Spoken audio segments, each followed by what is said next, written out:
Viva a Ucrânia! Hoje vamos explicar uma ideia que reaparece repetidamente nos corredores de Washington.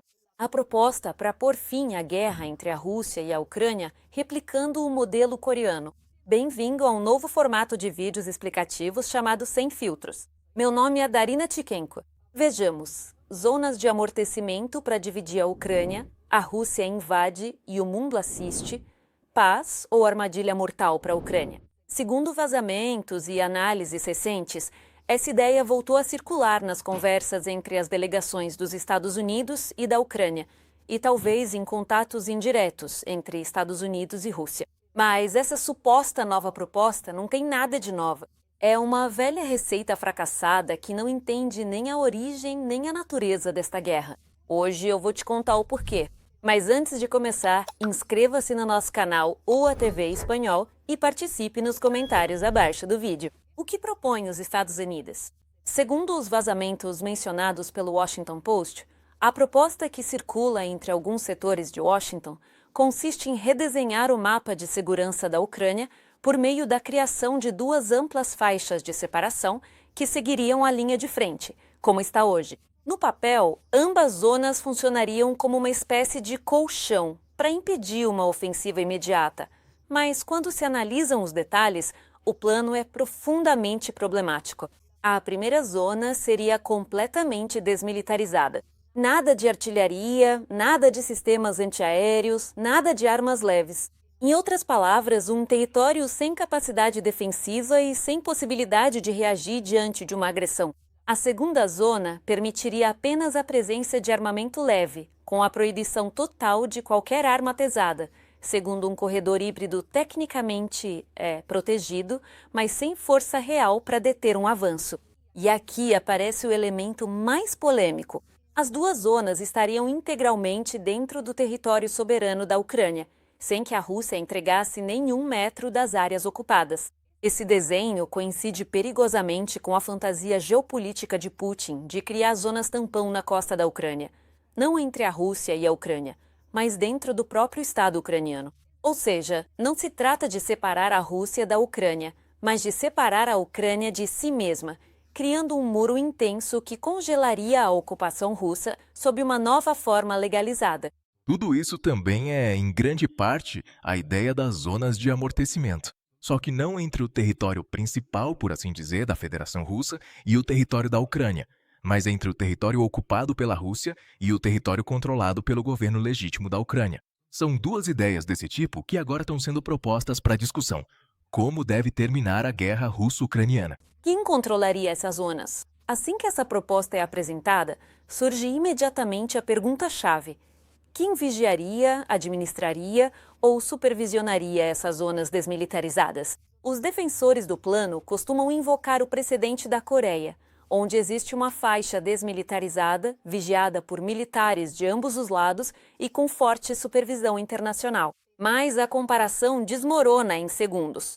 Primeiro, a faixa coreana é um território praticamente vazio, sem cidades, sem população civil, sem infraestruturas que dependam dela. No caso ucraniano, para criar duas zonas desse tipo, seria necessário esvaziar dezenas de localidades, deslocar milhares de famílias e transformar regiões inteiras em um espaço morto. Quem assumiria essa responsabilidade humanitária? Quem transferiria a população e em que condições? Segundo, o modelo coreano surgiu de um conflito interno entre dois atores que partiam, ao menos formalmente, do mesmo país. Na Ucrânia, estamos diante de uma guerra entre um Estado agressor e um Estado vítima, onde a Rússia não reconhece nem a legitimidade do governo ucraniano, nem as fronteiras internacionais da Ucrânia. Como é possível replicar um acordo entre partes simétricas, quando aqui a assimetria é total? Terceiro, qualquer força internacional encarregada de supervisionar as zonas estaria em uma posição extremamente vulnerável.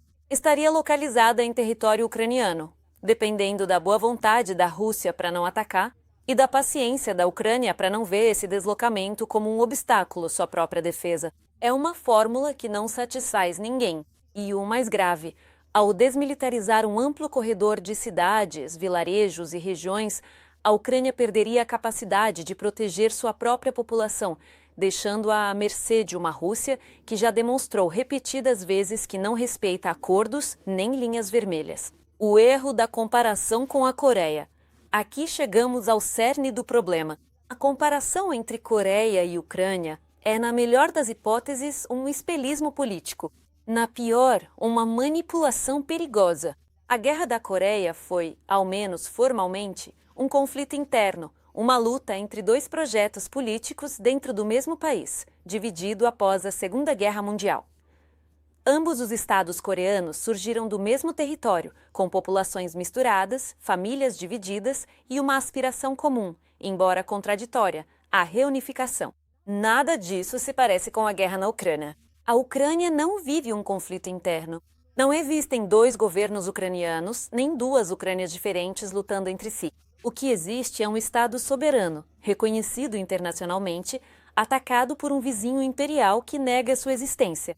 A Rússia não só invadiu militarmente, como também tenta aniquilar a identidade ucraniana, apagar sua história, absorver seus territórios.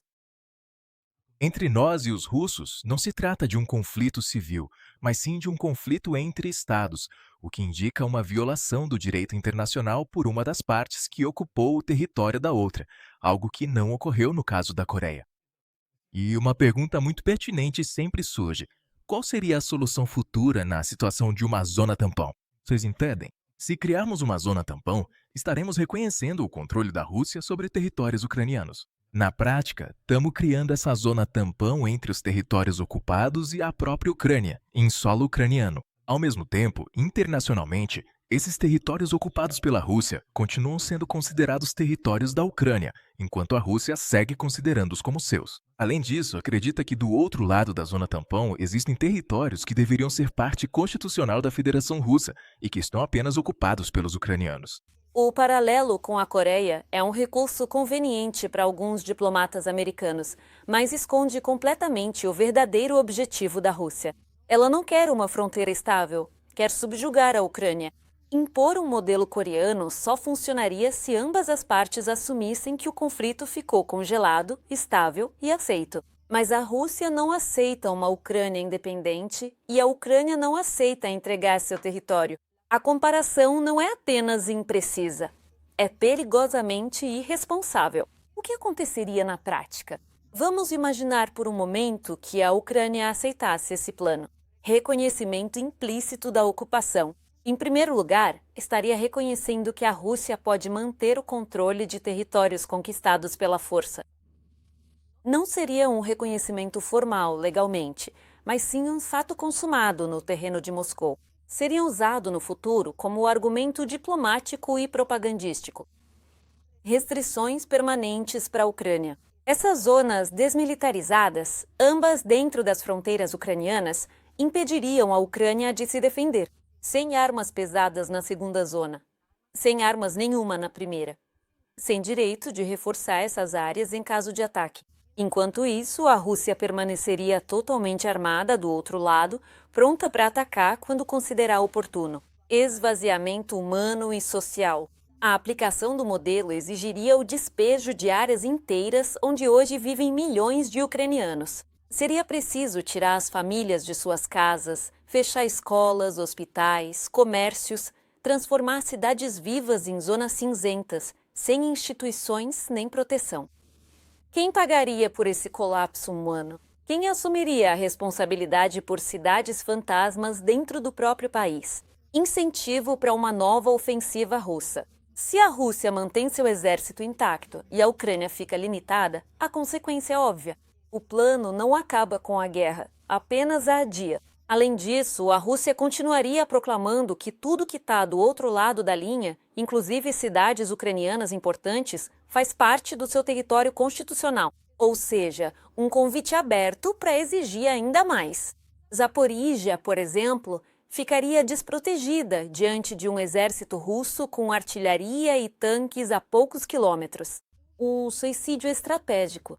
O que parece um acordo de paz seria, na verdade, a antessala da próxima ofensiva russa. Inscreva-se no nosso canal UATV Espanhol. Estamos no Facebook e no YouTube. Nossa equipe trabalha para que você tenha informações verificadas, claras e sem filtros. E a Rússia aceitaria? Parece ridículo, mas enfim, esse plano está sendo discutido em Washington como se a Rússia quisesse congelar a guerra. Mas Putin não quer congelar a guerra. Putin quer mais território, não um mapa fixo. Seus discursos recentes são explícitos. Ele fala em libertar toda a Novorossia. Exige que a Ucrânia retire as tropas de Donetsk e continua bombardeando Odessa, Kharkiv, Sumy e Dnipro. Isso parece a postura de alguém disposto a aceitar uma linha de separação. A Rússia só aceita acordos que possa violar depois. O histórico russo, é claro, violou o Memorando de Budapeste de 1994, violou os acordos de Minsk, violou o cessar-fogo de 2022 a 2023, viola diariamente a Carta da ONU. Alguém realmente acredita que Moscou respeitaria zonas sem armas, desprotegidas, cheias de civis deslocados? Não há sinais diplomáticos reais, nem em Moscou, nem nos círculos do Kremlin, que indiquem que a Rússia esteja considerando aceitar uma fronteira oficial. A narrativa deles aponta para o contrário, uma guerra até destruir o atual Estado ucraniano. Então, se a Ucrânia não quer esse modelo, e a Rússia também não, para quem ele está sendo desenhado? O que a Ucrânia receberia em troca? Os defensores do modelo coreano dizem que a Ucrânia ganharia algo muito valioso, um suposto caminho rápido para a União Europeia até 2027. Mas quando analisamos isso com seriedade, surgem problemas. A promessa é política, não vinculante. A encada na União Europeia não depende só de Washington. Depende do Conselho Europeu, da Comissão e da aprovação dos 27 Estados-membros. E é aí que entra a Hungria, com Viktor Orbán bloqueando constantemente iniciativas relacionadas à Ucrânia. Sim, Washington poderia pressionar, mas será que uma promessa política vale o suficiente para entregar território? A União Europeia pode mudar sua posição a qualquer momento. A situação geopolítica europeia muda rápido. Novos governos, eleições, crises internas. Nada garante que as condições de hoje continuem valendo em 2027. A Rússia quebraria qualquer acordo quando quisesse, mesmo que a Ucrânia entrasse na União Europeia. Os limites do acordo não impediriam que a Rússia voltasse a atacar no futuro. Ela fez isso com a Geórgia em 2008. Fez isso com a Ucrânia durante 10 anos. O que impediria que fizesse de novo? Segurança em troca de território. A troca mais perigosa. O precedente é nefasto. Ceder território não traz paz, traz mais exigências. A Rússia interpretaria esse gesto como fraqueza. E a história mostra que ditaduras não param diante de concessões. Elas avançam. Aceitar essa troca seria repetir os erros, por exemplo, de Munique, em 1938. Paz a curto prazo, desastre a longo prazo. Em conclusão, amigos, a ideia de duas zonas desmilitarizadas dentro da Ucrânia não resolve nada. Não impede a agressão russa, não garante segurança e prepara o terreno para a próxima guerra, não para a paz. O que esse suposto modelo coreano propõe não é uma solução. É uma pausa estratégica para a Rússia, às custas do território ucraniano e da segurança europeia. As perguntas-chave que deixamos no programa de hoje. O que a Ucrânia realmente ganha? Por que os Estados Unidos insistem em um modelo que não se ajusta à realidade? E por que estão propondo algo que a Rússia nem sequer estaria disposta a aceitar? Um ótimo tema para discussão nos próximos meses. Nos vemos no próximo episódio de Sem Filtros. Eles estavam com Daina Tchakenko. Slava Ukraini!